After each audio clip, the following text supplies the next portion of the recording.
Wenn ihr wissen wollt, wie man eine Radachse bei einem Puchmofa austauscht, zeige ich euch jetzt, wie das geht.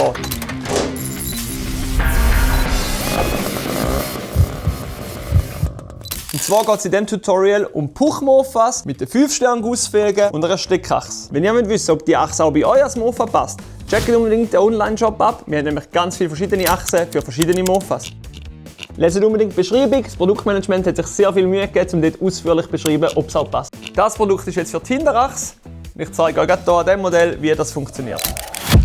Wir müssen natürlich zuerst das Rad ausbauen, für das den Radspanner lösen, Ketten aufmachen, Bremse aushängen, Achse lösen und das Rad ausbauen. Für das braucht ihr gar nichts Spezielles und kein Hilfsmittel, sondern einfach nur einen Rätschenschlüssel, eine Spitzzange und ausbauen ist das Ding.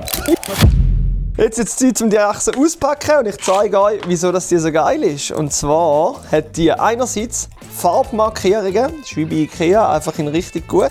Und das Ding ist Plug and Play. Also ihr könnt ein altes Rad nehmen und mit Industrielager verbauen, die neue Achse einbauen, fertig. Aus dem Maxim Fundus habe ich hier noch ein NOS-Speicherrad gefunden und da kann man jetzt ganz gut schauen, ob auch die Markierungen hier alle passen. Und zwar haben wir hier Bremsankerplatten, die Achse und da seht ihr jetzt, da hat original hat das schon die Industrielager drin gehabt. Ihr seht die Achse, alles 1:1 gleich. Das heisst, unser Swing Revival Neubauprodukt passt da perfekt rein. Und zum schauen, ob es auch wirklich stimmt, machen wir das jetzt ganz schnell. Wir haben die Farbkodierung hier, blau, grün, rot. Wieder blau. Blau ist zum Beispiel für die Schwinge. Das heisst, die Schwinge wird schlussendlich hier eingesetzt und ihr könnt anziehen. Rot ist dann für die Nabe selber, das heisst, der Teil hier innen. Da kommt der rote Kabelbinder rein. Wichtig, nehmt den Kabelbinder weg, bevor ihr sie schuppen. Das ist ganz nicht. Der grüne Kabelbinder zeigt, wo die Bremsankerplatte hinkommt, dass das dann auch sicher richtig rum ist, weil Bremsen müssen da echt auch können. Wenn wir die Achse jetzt also anschauen, sehen wir, da ist der grüne Kabelbinder, das heisst, die Bremsankerplattenseite ist da.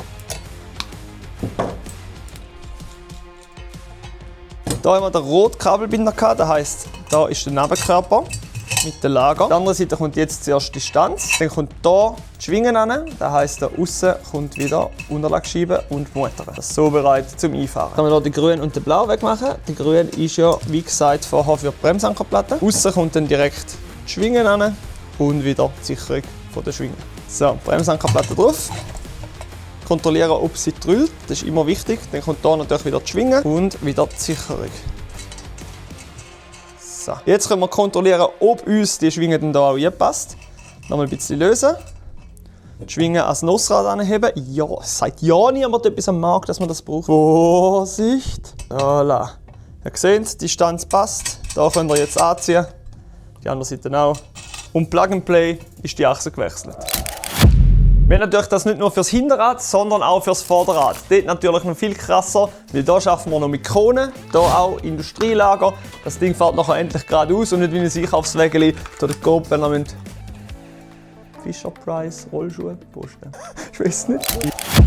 Natürlich haben wir das Ganze nicht nur für Puchmofa, sondern auch für die Schau. Da gibt es die Achsen einzeln und natürlich auch die Industrielager Umbauset.